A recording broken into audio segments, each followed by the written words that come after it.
Good morning. Welcome to the Handicappers Report for this Saturday morning, June 12th. Man, it's hard to believe June already, but we are heading into summer sooner rather than later. Longest day of the year is right around the corner. That's certainly nice. I wish the longest day of the year was in August, though, but well, we'll take it when we can get it, I guess.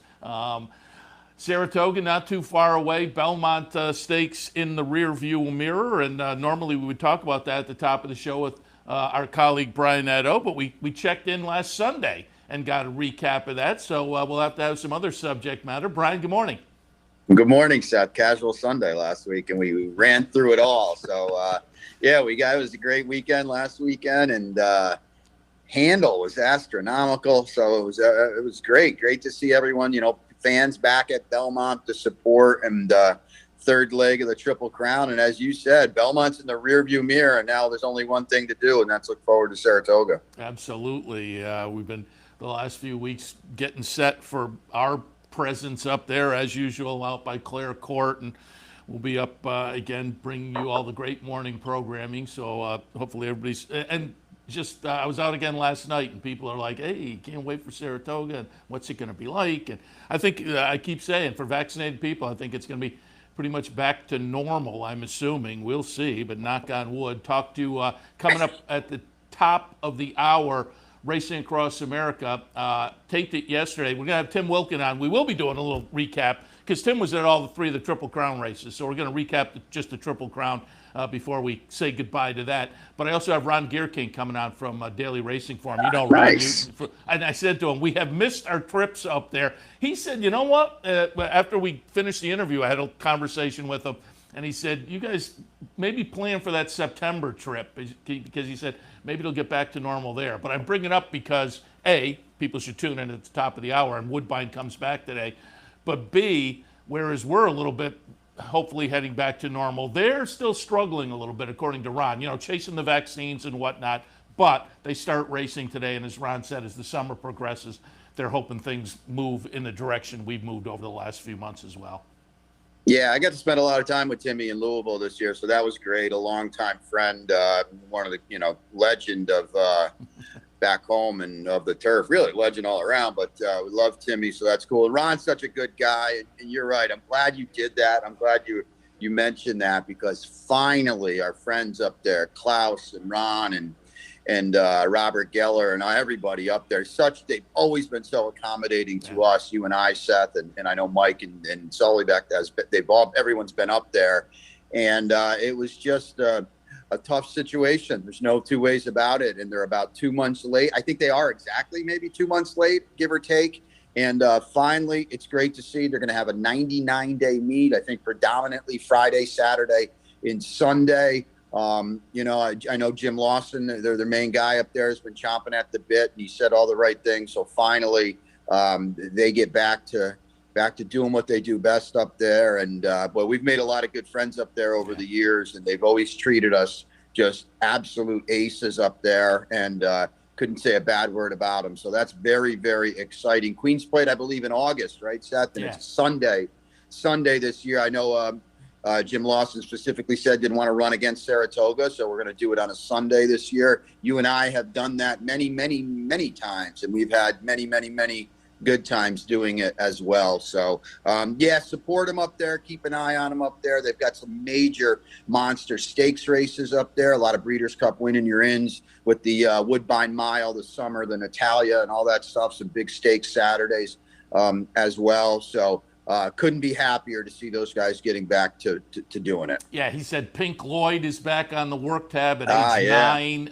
Mighty Heart, I'll show the replay of that when Ron's on later. Mighty Heart won a stake down at Churchill a couple weeks ago, won 2 legs of the Canadian Triple Crown last year, but aiming for the Dominion Day next month back up at Woodbine as they get going. And Ron talks about how popular the one-eyed Mighty Heart is. So that's a lot of fun. So some Woodbine on Saturday. Tomorrow, Mandaloun back at Monmouth. And next week, Royal Ascot. So a lot of good racing coming up over the next week or so.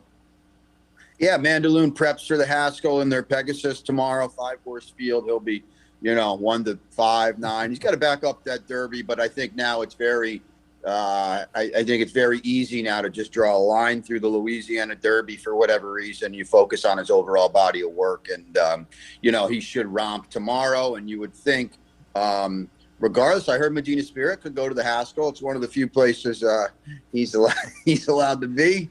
So that would be exciting. A rematch if they can all get there to the Haskell. That's a little bit further down the line, but yeah, it's cool to see Mandaloun back in the Pegasus tomorrow. Yeah, looking forward to it. And again, Royal Ascot next week too. And you're over the years doing the notes for the Breeders' Cup. I know you pay a lot of attention to European racing, but over the last few years, we've all been able to with Wesley Ward. I think Wesley, I read he shipped 9, but 8 will run. 1 is going to aim for something next month in France instead. Yes, but it always gives us some rooting interest to root for the Wesley Ward horses.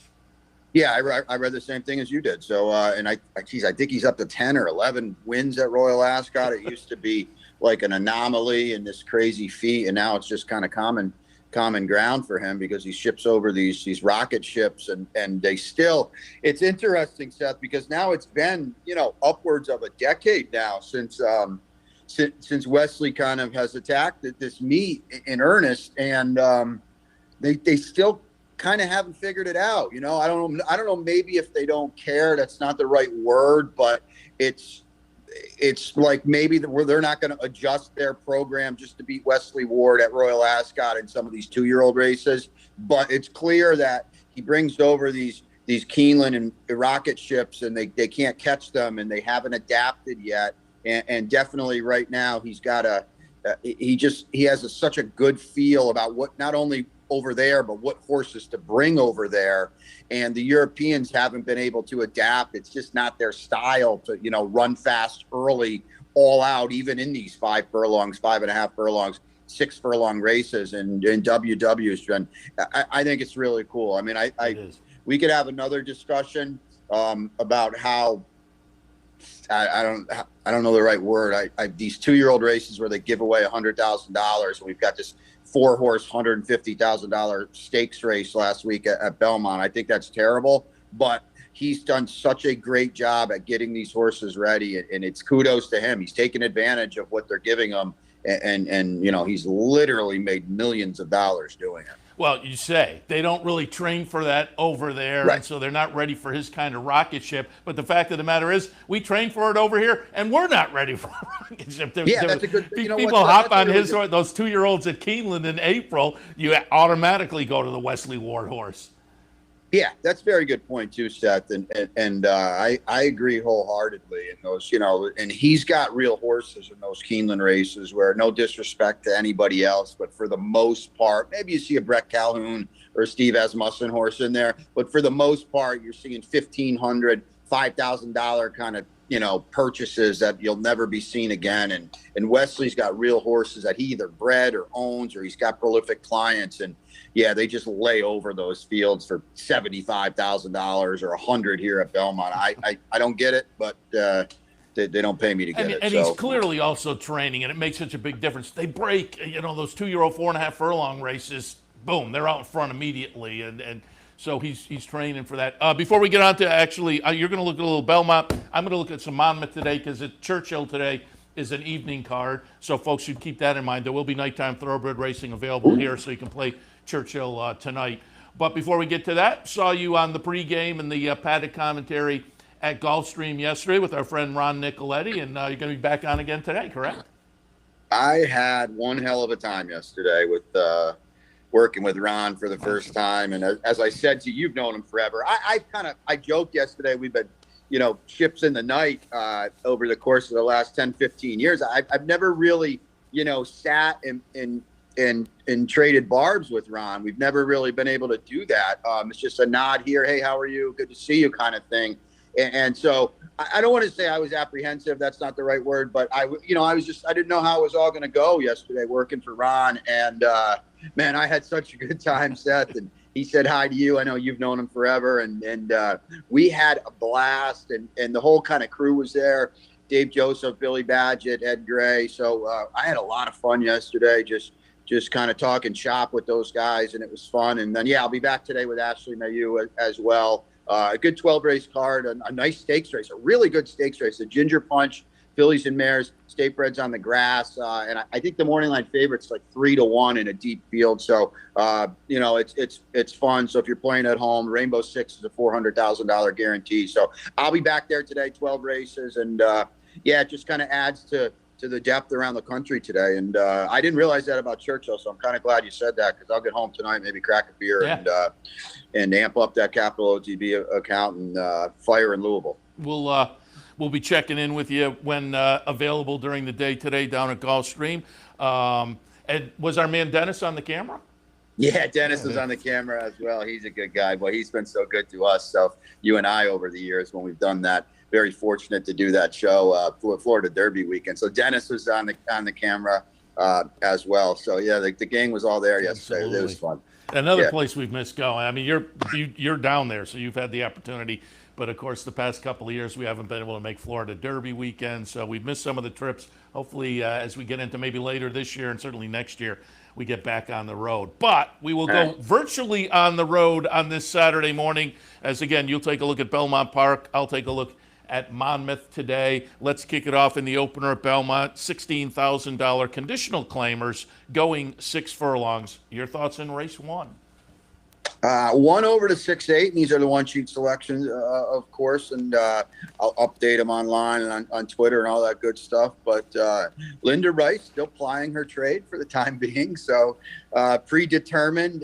She claimed this one off a win at Keeneland. I mean, Linda's so good off the claim, 22%, and I think it's a testament to how sharp she is that here she is at Keeneland, like looking for this one. Was 6-5 on debut for Ben Colebrook, who never really wins with first serves, and this one wins her fun. Beat one for 40 that day. Now Linda claims her for 40, runs her for 16. That's not a great sign. But with that being said, Seth, the purse is 28,000. She's in for 16. So you do the math. If she wins and gets claimed, they're not going to get out, but they're not going to take a bath either. And maybe Linda's just playing a little poker and says, you claim her if you want. You try to improve off her. I don't think you can. I'll put predetermined on top. Number 6, Tenderness for Bob Caceres off the claim. Now, hasn't been out since August, so that's a real worry. He didn't claim this one from Jamie Ness for 16 to wait in August to wait until June. So clearly there's been some issues. The works for the return are not much, but if nothing else, there's plenty of them down at Fairhill and then here at Belmont. But this is a very good barn, but 0 for 16 off this layoff. So that's like a tread lightly angle. And then Iova outside for DePaz hasn't been seen since January. That's a worry too. Didn't fire in a state bred optional claimer. Now in for 16. So listen, all 3 of my top picks have some serious flags attached to them, but I also kind of think at the end of the day, they're better than the rest of these. We go 1 over the 6-8 to start the early pick 5. Sounds good. Race number 2 at Belmont. These are maiden specials going a mile. There's some nicely bred horses in here. It's a short field, but an interesting field. Your thoughts on race 2? Yeah, you said it, Seth. I think this is a key race in the making. I think this could be a second half 3-year-old kind of race. 4-2 over the 1. Southern Flag at 7-2 on debut for Bill Mott, breaking from the rail. Really tipped his hand. A son of Union Rags out of a curling mare. As I said, broke from the rail, broke a little bit slow, had some trouble, needed room, couldn't really find it. Comes running, at the end, beaten just a neck, well clear of third. A big number, 81 that day. All systems go today. And when you see, this, Seth, when you see these Mott firsters run well, you better take notice because they are serious. And Southern Flag has that look to him. Number 2, Miles D for Chad. Hasn't been seen since the career debut in October. Was a good 4th with interest late. Caddo River was 2nd that day. We know he's all right for Brad Cox. Lasix goes on for the return. Another son of Curlin, Peter Brandt, big game Bob LaPenta here. Ace connections for Chad. Joel Rosario is here. I like that for a horse that should be finishing late. Miles D, very, very scary in the comeback. And then Todd Pletcher. Todd's a little slow into stride at Belmont so far. Just 9 for 65. 13%. He is. Saez is here. I like that. A son of Uncle Mo. The rail going a mile is not easy. This is a demanding trip for a firster. A flat one-turn mile. Todd, 5% debuting at a mile or better. Let's watch this one for Saratoga early, Seth. We'll go 4-2 over the 1. And as you alluded to, and as I firmly back up, this could be a very, very good race. Third race this afternoon, plain vanilla, $16,000 claimers, the one-turn mile. 3 over the 7-6. If you get 2-1 on Pubulus Cyrus, I'd almost be a little leery because it's Vladimir Serin. He hasn't brought a lot of horses to Belmont. We know how good he is out at Santa Anita in this claiming game. He brings this one in for 16. He's clearly gotten out on this horse, claimed him for a quarter, and has won some good races with him. Now he's in for 16 with the big purse. Jose Ortiz is here. He kind of looks like he lays over this field, not only on class, but on paper, on figures as well. To me, Seth, he looks like he's about 6-5 in here. I'll take maybe the low-hanging fruit, put him on top. Hammer and Ammer off the Barrera claim. This is not a barn you hear a lot about, but is a very solid 11% off the claim. Does some good things. Going to nab this one from Wayne Potts. He was a good second last time for 12.5. He bumps him up a little. And then number 6, Dump for Diodoro off the reclaim. And I know you like that angle. I certainly do as well. But his form's just not good enough right now, Seth. He was a little better with Robertino back earlier in the year. So if he can get back to that level, he's a player. And maybe he can. 25% barn. Rosario is here. Not a lot of speed here either. I like Pubulus Cyrus 3 over the 7-6 in race 3. Scheduled on the grass in race number 4 at Belmont. Again, maiden specials, a mile on the turf. This is the play of the day. It's on turf only. I'm not sure about the weather. We always got to take note of that.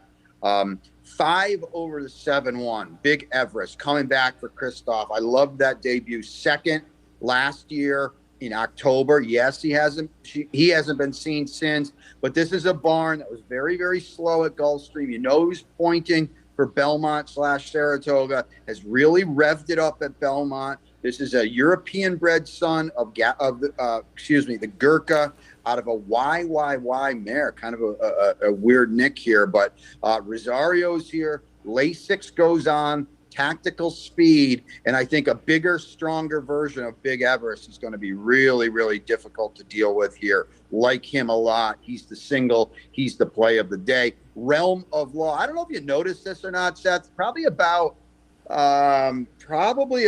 maybe after the Prince passed away, Juddmonte Farm went to just Juddmonte. I don't know if you noticed that with Realm of Law. You look at the owner, it just says Juddmonte now. I don't know why they did that. But there's no more Juddmonte Farm. It's only Juddmonte. I don't know why. Just a thing. It's neither here nor there. It's just kind of weird. Anywho, Realm of Law got the comeback on the dirt out of the way last time for Chad. Jose Ortiz is here. Was okay third on debut, sprinting at Belmont in September. Now second off the layoff with a little bit of a stretch. Second time Lasix as well. Clearly the main danger to me. And then down inside, I don't know if we want to call him the other Chad, deferred taxes, second in both career starts, but they've been a little slow, Seth. It's Chad, it's Seth Klarman, it's Javier, but, Javier's not first string rider for Chad anymore. So I think the fact that Jose Ortiz is on Realm of Law to me says it all. 5 over the 7-1 for me. Play of the day, Big Everest. We'll say Castellano's coming off a big day yesterday. I think it was 4 wins yesterday at Belmont for Castellano, so maybe a little bit of a roll there. 5th race at Belmont, optional claimer, non-winners to 2 other than one-turn mile. 6-2 over the 3, Seth. This is another reclaim. This one for Rob Atras.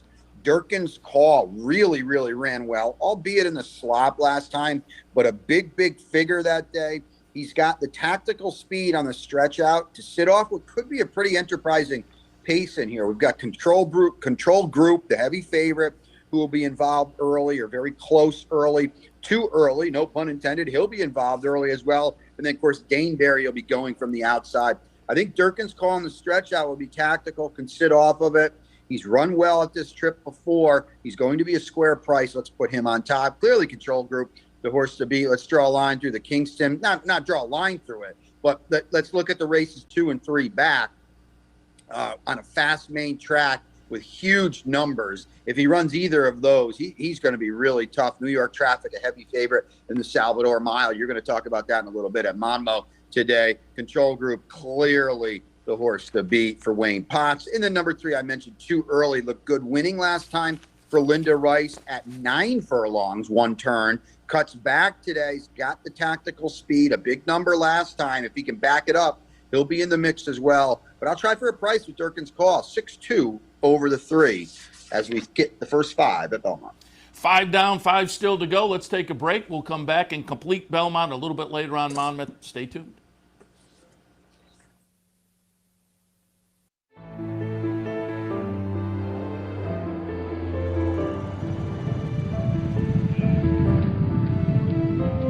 It's a photo finish. It's too close to home.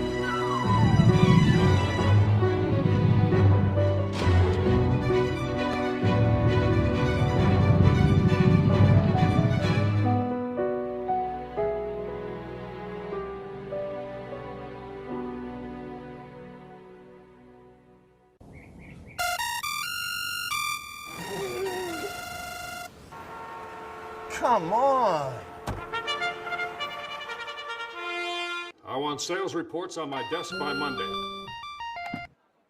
Whoops.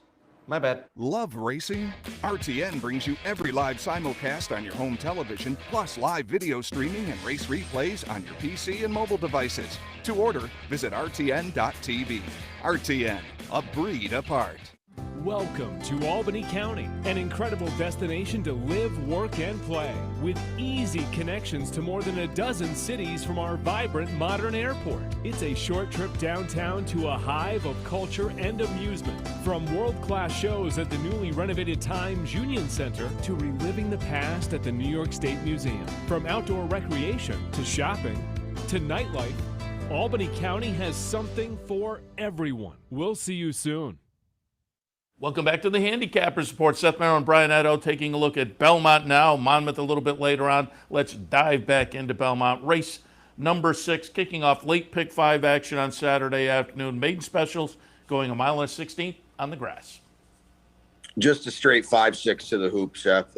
Chad and Klarman and Javier here with infinite potential. An Irish-bred daughter of Invincible Spirit. Didn't get going until May as a 4-year-old. So obviously there's been some things along the way, but I thought she ran very, very well. Little DOB that day too, 8-1, a wide trip, but she showed she can run.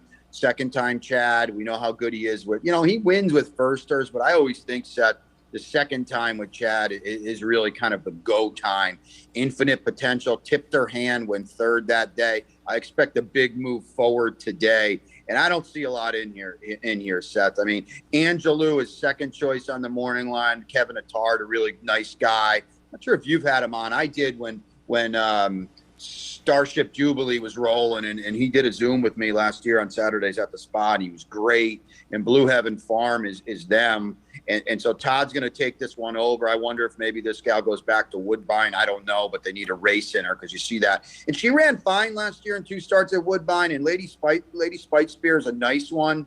But they were pretty slow races. She's going to add Lasix today, and I'm sure she's bigger and stronger and tougher, and all the stats for Todd add up here. But I'm not sure she's going to get to the level of infinite potential. So it's just 5-6 for me. I haven't been mentioning MTOs. They're on the one sheet, 6-8-3 if it comes to that. I'm not really sure about the weather in Elmont today, but just in case, 6-8-3 on the main.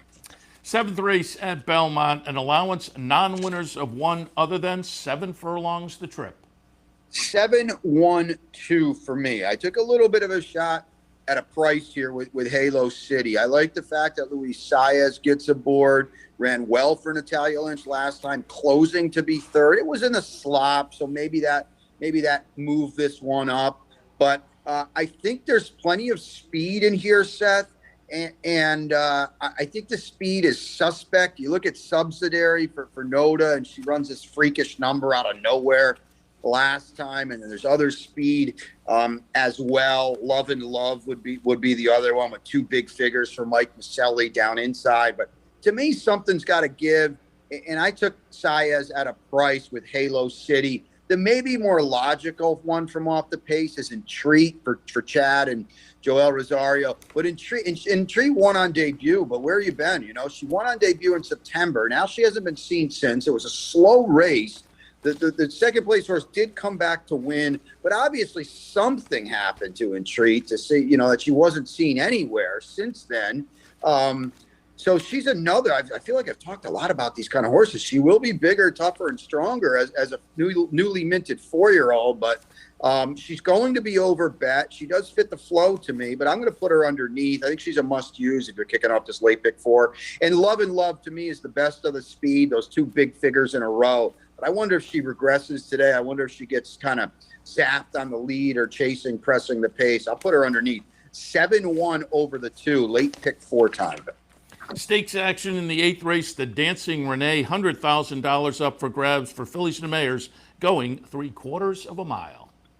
1-6-5-3, and Fierce Lady looks like she's found her form again. Remember her as a young horse? She was so good when she was with Dermot Magnier, and kind of bounced around a little bit, in and out of her form. And Brittany Russell got her for her last start, and she looked really good winning. And there's a ton of speed in here too to the outside, Seth.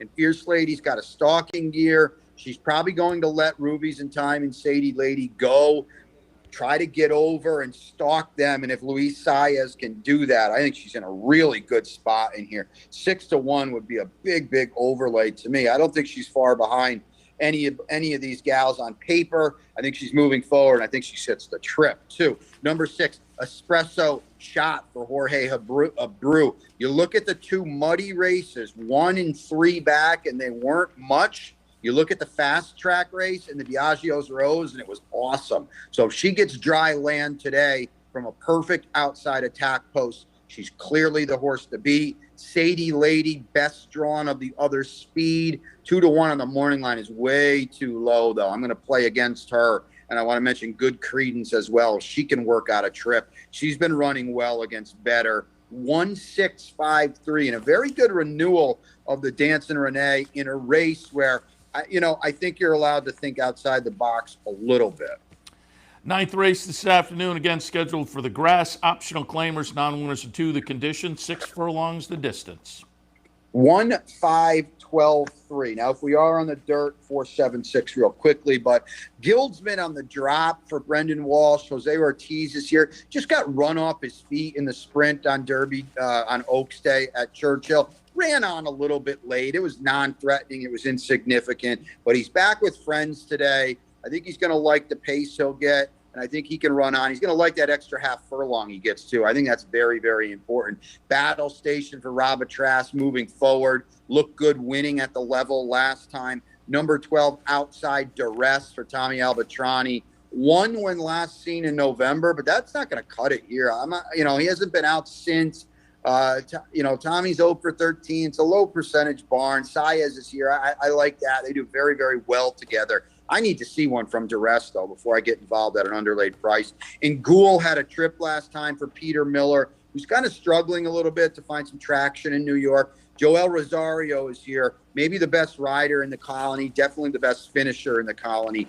1-5-12-3, and a very good optional claimer. We will wrap it up at about 5:45 tonight in race 10, Statebred Maiden Claimers, going 1 1/16 on the turf. 6-2, 1-5-11 on the dirt, 6-5-2. Listen, I don't know if Bar has even got 4 legs, but if she does, she's got to be tough against a group like this. I mean, firster for Christoph, 23%. His main man, Joel Rosario's here. There's plenty of works at Payson and at Saratoga. And you look at the rest of these gals, Seth, and there is not much in here. So if Barre can run a little bit, I think she's going to be very tough in here. Number 2, Sweet Franny Lou on the MSW drop for Tom Morley. Down inside, Marilyn Merlot, Lady Manhattan for Todd on the drop, but she didn't do any running at 22-1, by the way, on debut. And then Memories Eternal in the mix as well. 6-2, 1-5-11 to wrap a 10-pack up at Big Sandy. And we have a lucky 13 coming up at Monmouth. We'll take a look at that in just a moment. Stay tuned. Capital OTB is now streaming live on Roku. The RTN Racing channel on Roku lets you watch OTB TV live through your Roku device or your Amazon Fire Stick, rather than being limited to computers and mobile devices, which means you can now watch OTB live wherever you are. Simply open Roku, scroll to find the RTN channel, then click on OTB TV. OTB TV on Roku. Try it now. The Clubhouse Racebook is the Capital Region's new home for racing and sports. 25,000 square feet of Vegas-style action with live wagering on the best horse racing from around the world. 260 flat-screen televisions and state-of-the-art wagering terminals. So don't miss out. The fun is only minutes away at 711 Central Avenue, Albany, just off exit 5 of I-90. And don't forget, if you can't make it to the Clubhouse, you can always wager online 24/7 at capitalotb.com. Where's the best place to find your favorite teams, your favorite food, daily drink specials, and wagering on live horse racing? Legends Field Sports Bar, 711 Central Avenue, Albany. Get your game on day or night with 75 flat-screen TVs, tournament-style pool tables, a private banquet room, and live horse racing. So if someone asks you, where's the best sports bar in the Capital Region? Tell them Legends Field Sports Bar, inside the Clubhouse Racebook, 711 Central Avenue, Albany. Welcome back to the Handicappers Report. Brian and Seth with you. We just got through 10 on a good card at Belmont. Now we got a 13 pack. I joked it's Haskell Day at Monmouth. No. It's just Salvador Mile Day. But they got 13. They run 6 on Friday, so they kind of pack it in on Saturdays. It's a good card. And we'll talk about it in a little bit. The Salvador Mile is really, really good. It's an exciting renewal. New York traffic back in there. The opener, though, is 12:15 today to kick off that 13 race card. It's a 5K claimer. Fillies and Mares 3 and up, a 2-turn, mile 70. 2, 1, 5, and 6 for me. Scatnap on top, comes up from Gulfstream for Kelly Breen. Gets the class relief that I think is going to make the difference here. 2 starts back, was in a rich starter allowance down at Gulfstream. Last time was running for 16. Now goes to the basement of a 5 conditional, third start off the claim. So it's not a great sign that, they made a bad claim, but I still think the numbers this horse fired since the claim against Better makes this horse the one to beat in this $5,000 conditional. Wish You Were Mine in the second slot, also coming in from out of town. Most recently was at Oaklawn against Better, but it was back in March, so a little bit of a layup. It does have potentially a little early speed. Shows it sometimes and sometimes not. A lot of times, when you get down to these bottom levels, they're a little inconsistent. So we'll see if we get the speed from the rail today from Wish You Were Mine. Painterfest in the third spot, up from Tampa, in good form when last seen, in and around this level. So I think still in the comfort zone. And as I say, in good form when last seen, so should be a contender again today. In the opener at Monmouth, 2, 1, 5, and 6. Seth, I should have hit this at the start. Bad job by me. No whips at Monmouth. I'm not sure how much you've been paying attention. I've been watching the races. I do notes and replays for something different that I do. It's weird looking. I will say that. I haven't really noticed anything like, oh, that really cost them there. What do you think? Have you noticed anything? Is it a lot to do about nothing or what? I was kind of sitting back and waiting to see how it played out and get some feedback, from the jockeys after they have a little sample under their belt, but also from bettors to do just what people who maybe are normally following Monmouth very regularly and see what they say. I don't know whether we're far enough into it to make any firm decisions at this point, but it definitely deserves some kind of scrutiny before other jurisdictions kind of decide they're ready to hop on board. I think we should decide, was this the right move or not? Yeah, it's interesting. And there's been several jockeys. I think Antonio Gallardo is first and foremost that didn't go this summer. And it's not a who's who in the colony there. So it will be interesting to see just kind of how it plays out throughout the course of the meet. But yeah, it's a work in progress. There's no doubt about it. I think they had the right idea in mind. It's just a matter of how it's going to play out. But anyway, back to the second here. Now we got an early pick 4 here in this 10K maiden claimer, 3 and up. We sprint 5.5 on the main track. 6, 3, 5, and 4. if folks watch enough, they know that I like Kozan as a sire of win early type runners. This horse attracted a decent amount of money at auction back in 2019. Debuted for Todd Pletcher in January of last year. So, excuse me, they paid money a couple of years ago. They got one start early last year. So clearly there are some concerns here, but I think there potentially is some talent with the breeding and given the price at auction. Comes back as a gelding, so they may not be rolling the dice too much at the 10,000. It may be one of those where maybe this horse will run away and hide, but nobody will take the gamble that it will go the other way with the gelding. So I'll put Uncle Skeets on top with question marks. Confectioner in the second slot came over from the Naira circuit to run a good second in a very similar race last time, so certainly should be in the mix again today. And Makoto in the third spot. Goes turf to dirt, cuts back in distance, gets a drop. There are a lot of things, takes the blinkers off. There are a lot of things that say the changeup may make a significant difference for this one. I was a little curious on the jockey, who I'm completely unfamiliar with, which maybe plays into your, I think that's probably the Phil the Colony. There are probably a few of these who we're going to have to figure out as the meet progresses. But because of that, I also was a little bit leery of that one. In the second at Monmouth, 6-3, 5 and 4. You might have linked it on Equidaily before the meet started, but especially on opening day when not every jockey was there that was going to ride, they listed like the 16 jockeys, I believe it was, that were present and riding on the opening day card. And 4 of them, I believe, had never ridden in the U.S. before, and 3 of them hadn't ridden in over 2 years. It was not a who's who murder. It wasn't a 27 Yankees lineup. We'll put it that way. But now the kind of the big guns, some of them are there, and you can kind of see for yourself and through your own due diligence who has the score down, so to speak. So, anywho, on to the third here. It's 3-year-old fillies or fillies and mares 4 and up who have never won 2, claiming tax 16. We sprint 6 on the main.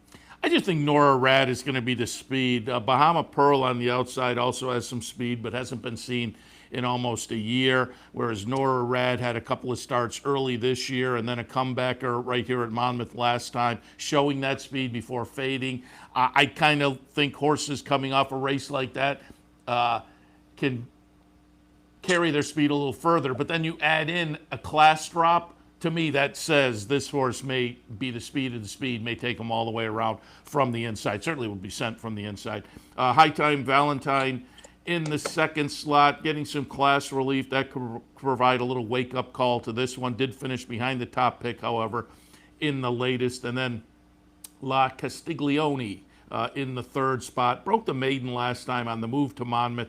Did it for a $25,000 tag. Now comes back for a 16 conditional. I think, given the way this horse has run in the past couple of starts, going to fit nicely. It's always tough to move out of the maidens into the next condition, but I think what we've seen over the past 2 starts, this horse is a square fit with this bunch. So in the third at Monmouth, 1, 6, 5, and 7. All right, we'll get to the turf in the fourth here. It's fillies and mares 3 and up. It's a non-3, tags a quarter, sprinting a snappy 5.5. And again, on the one sheet, there are dirt selections if those are needed. But when we were in the commercial, I pulled up the forecast today for Oceanport, and they're not expecting any precipitation. Good. So I think we'll be fine. 6, 7, 1, and 2. A girl named Jack on top. Last couple of starts were both on the turf. The seasonal debut and a little turf sprint was a nice win at Pimlico. Then stretched to 2 turns, struggled a little bit there, but gets back to the turf sprint in the third start of the season. I can easily see a nice rebound that will put this horse back in the winner's circle. Shikaka or Shikaka. I'll go with the announcer down there and the correct pronunciation. But Paco Lopez on board. Horse last seen at Gulfstream winning for a 12-5 conditional tag. So moves up a little bit. But again, just a situation where I think horse fits nicely with this group today. And Cindy's Prayer in the third spot. December to May layoff. Showed up back at Pimlico in a little turf sprint. Won that one. You look back last year, the better numbers that this horse can fire are very good in here. May wind up making Cindy's Prayer the one to beat. And I think, again, moves up a little bit off that seasonal debut, but it was a good seasonal debut. And I don't think this is a field that offers any more competition maybe than that last one did, given how this horse won that last race. So in the 4th at Monmouth, 6, 7, 1, and 2. Okay, the 5th is your pick 5 at Monmouth. I was just thumbing through this card. I wasn't totally up to speed on how they do it. This is your pick 5. There's no early, there's no late, so to speak. This is it here in race 5. Fillies and mares 3 and up. It's a 3L. You're tagged 7,500, sprinting 6 on the main track. And I'm just looking, there's actually an ad on the bottom of the page for this race for the pick 5. And they call it the win early, pick 5. All right. That's interesting. Win early, so you got a little money late. Although I don't know whether I call the 5th race winning early. I don't know whether I call the 5th race starting your pick 5 win early, because you're not. You're not winning until the end of the card, essentially. But it says races 1 through 5. Oh, you're right. Oh, well, okay. Then they probably call it the win early, because probably on most, if it's not a 13 race card, it's probably 1 through 5. I'm guessing. Okay. I'm guessing. That's. Yeah. So the marketing department had a clever idea. Hey, let's call it the win early. But then they got a little into the meat, and it's like, wait, it doesngood start till the 5th race. They had a clever idea. They also apparently had a deadline that they couldn't create 2 graphics. Very good. All right. 6, 4, 3, and 2 in the 5th. Tea Party on top. Again, another one of the situations with some early speed. Comes up from Tampa, gets class relief on the move. And I think, again, that early speed on a class drop is going to be a little more potent. Second spot, My Blonde Mary. Good second place finish on the Tampa to Monmouth move last time. Also dropped down to in and around this level. So, again, that second indicates this horse has kind of found the comfort zone, appreciates comfort zone price-wise, and appreciates Monmouth. So should be in the thick of things again today. Risen Change was a horse that I debated putting up a little bit higher, but does have a 10-pound apprentice on board. You're always apprentices to begin with. When they get up to 5 pounds, you have to wonder a little bit. But when they're 10, they're brand new. And if I get one of these guys on a speed horse, I'll tend to rate them a little higher, because then the trainer just has to say, just go as fast as you can, kid. But with a horse like this, I was a little more reluctant, so I'll put it down the 3rd spot. But in the 5th at Monmouth, 6, 4, 3, and 2. What happens when you have a 10-pound apprentice at Monmouth, Seth? Then it really throws a little monkey wrench into the equation. Oh, boy. Tread lightly. Tread lightly. On to the 6 here. It's 3-year-olds and up. It's a 2L. Well, it's conditioned, 5K's the tag, 6 on the main. 3, 4, 2, and 1. Sneakiness on top. Speaking of jockeys, Paco Lopez on board. That's certainly a bonus. Gary Siaka trained runner comes over from the Naira circuit and drops down to the bottom level. Now, this is a horse that was claimed 2 back for $32,000. Off the claim, dropped to 16, but did show some speed in that race before fading. So it seems like the claim was a little sour, perhaps, but at this 5 level, maybe good enough. In the 2nd spot, Max Revolution. Another one that on the drop I think will be okay. This one was claimed 4 back for $8,000. Then they bumped up a little bit over the past few starts. But again, I think just maybe returning to more of a comfort zone this afternoon at the 5 level. And then Rocky's Buckaroo in the 3rd slot. Comes up from Tampa off a nice win last time in a $5,000 calendar condition. If this horse runs back to that race, may wind up actually being the one to beat. In the 6th at Monmouth, 3, 4, 2, and 1. All right, one more here in the 7th before we go to break. Back to the turf here. It's a 16K maiden claimer. Fillies and mares 3 and up. We are going a quick 5 furlongs. 8, 7, 9, and 6. A ring thing comes in from Delaware, but Delaware last year. So the question mark will clearly be the fitness off the layoff. The workouts aren't really indicating much. The last workout, though, was okay. But I think if this horse comes back with any kind of form, may have a little bit of an edge on this field. This is not a field of world beaters. So I'll tilt in that direction. But again, off the layoff, you certainly are eligible to look around as well. An alternative may be Novala, second-time starter that didn't show a whole lot in the debut. But I have a feeling this horse may benefit from that. The trainer from a limited sample does okay in the second start. They add the blinkers. So again, this is not a field of world beaters. So I just was looking for alternatives that may be a little bit interesting. And in the third slot, we'll go with Dreamer's Getaway. Plenty of opportunities, 25 starts, has not gotten it done yet. But number-wise, looking at the rest of this field, maybe a decent fit with this, as I say, relatively weak group. So in the 7th and Monmouth, not with a lot of conviction, but I have it 8, 7, 9, and 6. All right, 7 down, 6 to go on a Saturday at the Jersey Shore. When we come back from the final break on the Handicappers Report, Seth will get to it. Stay tuned. I'm Seth Merrow, and as serious horse players, we know that information is critical when placing a bet. With live streaming of more than 30 tracks, race replays, free past performances, and daily picks from professional handicappers, no one gives you more up-to-the-minute information than Capital OTB. Combine that with the best player awards in New York State, and you have everything a serious horse player needs to be successful. Win more with Capital OTB. Winning starts here. The Capital Region has some of the most sophisticated horse racing fans in the country. That's why Capital OTB built the Clubhouse Racebook. Here you can wager year-round on the best horse racing from around the world. The Clubhouse also has monthly promotions including live bankrolls, handicapping contests, and so much more. Like sports? Watch your favorite teams on more than 30 screens in Legends Field Sports Grill. Food, sports, and the excitement of championship horse racing. Only at the Clubhouse Racebook, 711 Central Avenue, Albany.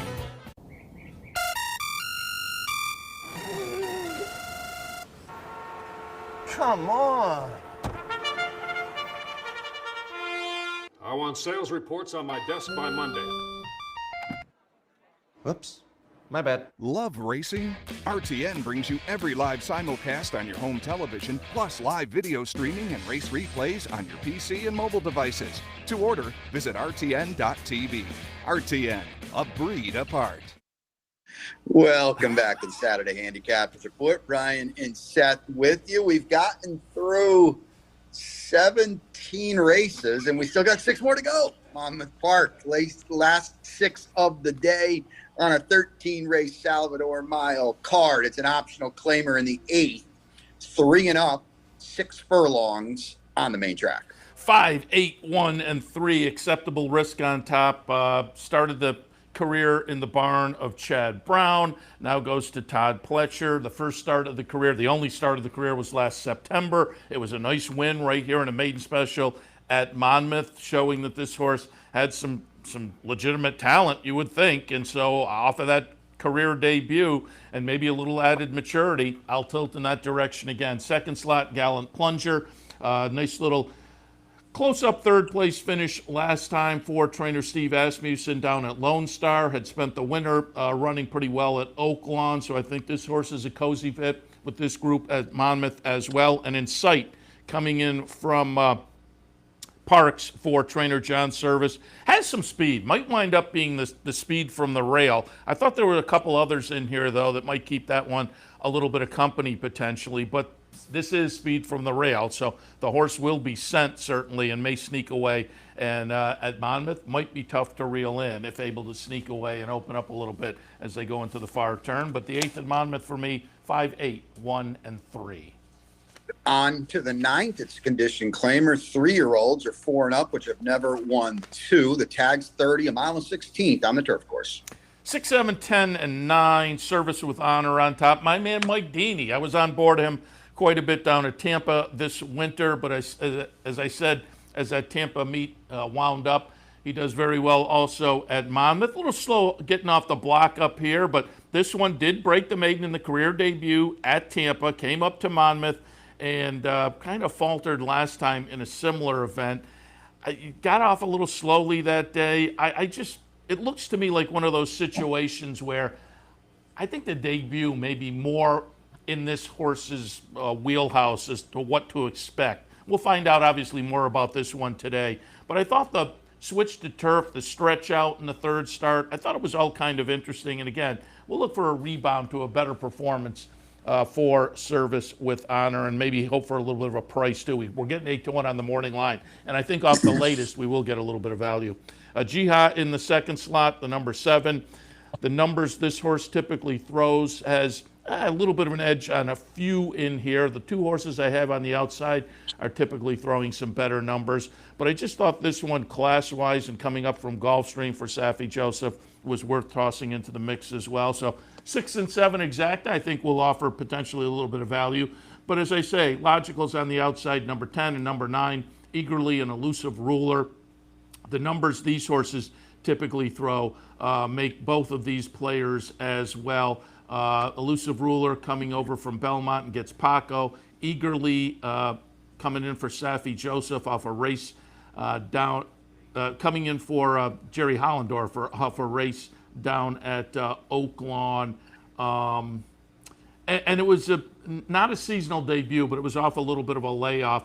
And it was a dirt race, obviously, down at Oaklawn. I think Eagerly is a little bit better on turf. So with a little fitness builder at the end of April at Oaklawn and returning to dirt, as I say, that horse is a player as well. Getting a little bit of value all around if you want to play around with some exact boxes in here. Wouldn't argue. The 9th at Monmouth, 6, 7, 10, and 9. All right, the 10 kicks off the late pick 4, and it's the Salvador Mile. I alluded to it, 3 and up. It's a grade 3. We go a mile on the main track. It's a good one, too. I got to give a shout-out. New York Traffic's in here, the New York bred. Brian Coleman. He actually bred this horse. He won a race the other day at Belmont. Brian bred this horse. Saffie's got him. He was good last year as a 3-year-old. He came back running as a 4-year-old with a giant figure romp in a New York bred race, and here he is in the grade 3. Second in the Haskell at Monmouth. I think he's going to be very tough to beat here today, Seth. Yeah, I think exactly the same thing. I looked around for alternatives, but I just kept coming back to him. 7, 10, 1, and 2.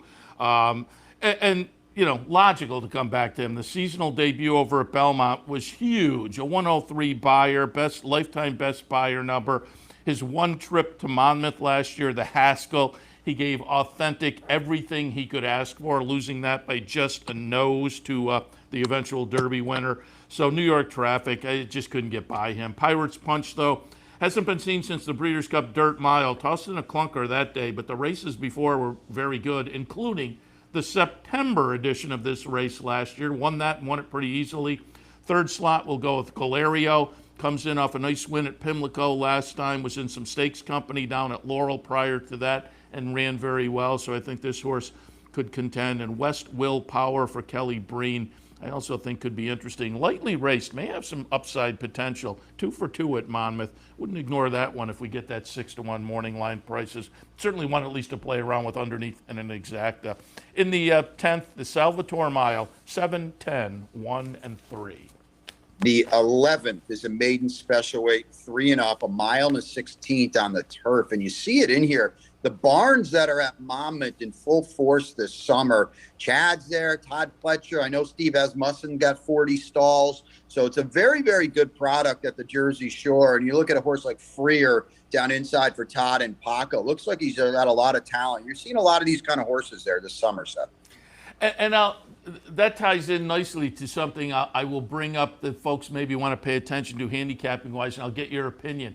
I had Todd Pletcher on with me in the morning up at Saratoga a couple of years ago, and he had some horses at Monmouth that had trained at Monmouth or raced at Monmouth, and a lot of people would, in their handicapping, kind of discount it's the second string if they're at Monmouth. And Todd said, no, they're not really the second string. And I think if you watch enough, Todd or Chad, who has horses at Monmouth, to me, if they come to New York, I think you just have to look at them as Todd or Chad horses. I think that's not necessarily an indication that they have been relegated to second stringness. But what's your take when you handicap? You know what? I think that's the knee-jerk gut reaction, isn't it? But I agree. You need to look at a lot of different things. You need to look at the condition book. You need to say, well, this horse is ready to run. Belmont doesn't have a race right now. Saratoga doesn't have a race right now. Let's ship to Monmouth from Belmont. I don't know what it is. It's a 90-minute ship. I don't know. It's 4 hours from Saratoga because there's a race there, and it's worth $45,000, by the way. It's not like they're running for for 27 at Monmouth. So yeah, I tend to agree. There's more than just meets the eye set that say, oh, this horse is at Monmouth, he's second string. Maybe sometimes that is the case, but I think on a whole, it's a little more than that. Yeah, that's a great point. You have to delve a little deeper, because you're right. Some of them may be, but overall, I think that it is, as you say, kind of a knee-jerk reaction that people maybe want to take a second look at. But this 11th at Monmouth, 5-3, 1-9. I put Neotropic on top for Jimmy Toner. Last seen down at Gulfstream. Jimmy Toner, obviously a great guy, training on the turf, and this one has kind of lived up to that with nice improvement, start 1 to start 2 down at Gulfstream. If we get further improvement like that in start number 3, Neotropic to me very intriguing at a 5-1 morning line. He's pure gold in the second slot. Also last seen down at Gulfstream, moves into the barn of Kelly Breen, who typically runs well at Monmouth and off to a good start this year. Third spot, Freer, who showed some early speed for Todd Pletcher in the career debut down at Gulfstream. Now comes up to Monmouth for the second career start. But off what we saw down at Gulfstream, this one should be very intriguing, adding Paco Lopez in the saddle as well. The 11th at Monmouth, 5-3, 1-9. Late double time in the 12th, fillies and mares 3 and up. It's a condition claimer, tags 8. We sprint 6 on the main. 6, 4, 7, and 3. Starship Reina on top. Good second place finish when last seen. That was down at Tampa, claimed out of that race now. Was claimed away from Gerald Bennett, who had a spectacular meet down there. So will this horse move forward? Well, trainer does pretty well off the claim. Horse has been working well since then. So at the very least, will, I think, hold form. Evans nice now in the second slot. Interesting Finger Lakes to Monmouth move last time, but did it successfully, however, at a lower level. So we have to see this one moving up a step from that kind of basement 5,000 conditional.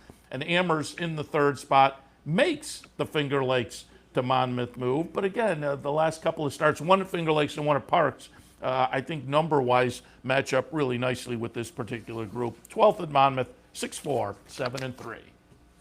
The finale. Onto the turf again. Fillies and mares 3 and up. It's a 1X. We go a mile, 2 turns on the turf. And again, you can go to the website, capitalotb.com, click on the Handicappers Report link, and Brian's matrix is there and my selections for Monmouth. And should it go to the dirt, there are dirt selections there. But again, I looked at the weather earlier. I don't think we're going to have any problem down at Monmouth. 13th and final, I have it 4, 5, 7, and 8. Coworth Park on top for Todd Pletcher. Has shown some flashes throughout the career to the point where they tried stakes action down at Gulfstream in the last 2 starts. Didn't work out, but I think moving back to a more proper non-winners of one other than bounces Coworth Park back to a good position. Amortization in the second slot, as the name might indicate. It's a Chad Klarovich runner with the financial terminology as the name. Nice improvement start 1 to start 2. Broke the maiden last time. However, that was in December at Aqueduct. So there was a little fitness question mark, but being from the Chad Brown barn, I don't think it's a huge question mark. And Para in the third spot, comes up from Gulfstream, and I think has the form to be a contender in here as well. My man Mike Deeney has double blessed. I put that one at the bottom of the mix. I wouldn't ignore that horse at a 10-1 morning line price either. In the 13th and final at Monmouth, 4, 5, 7, and 8, all of which brings us to the end of this edition of the Handicappers Report. Seth Merrow and Brian Nadeau. Brian looked at Belmont. I took a look at Monmouth. And again, I looked at Monmouth because Churchill Downs has an evening card. I believe first post for them is going to be at 6 p.m. We will have nighttime thoroughbred races available tonight here on Capital OTB, so you can bet that full Churchill card as well. But again, we've given you some ideas for the afternoon, Monmouth and Belmont. Brian, appreciate the visit. Yeah, Seth, always a pleasure. Well, let's do it again next week. And we will look for you in the paddock in the pregame down at Gulfstream today. Enjoyed it yesterday, and say hello to everybody down there for us. I'm out the door in a minute. I will do so. Looking forward to it as well. Thanks for the support, too. I really appreciate it. All right. That wraps it up for the Saturday edition of the Handicappers Report. Stay tuned. Top of the hour, racing across America. You're watching OTB TV, a service of Capital Off-Track Betting.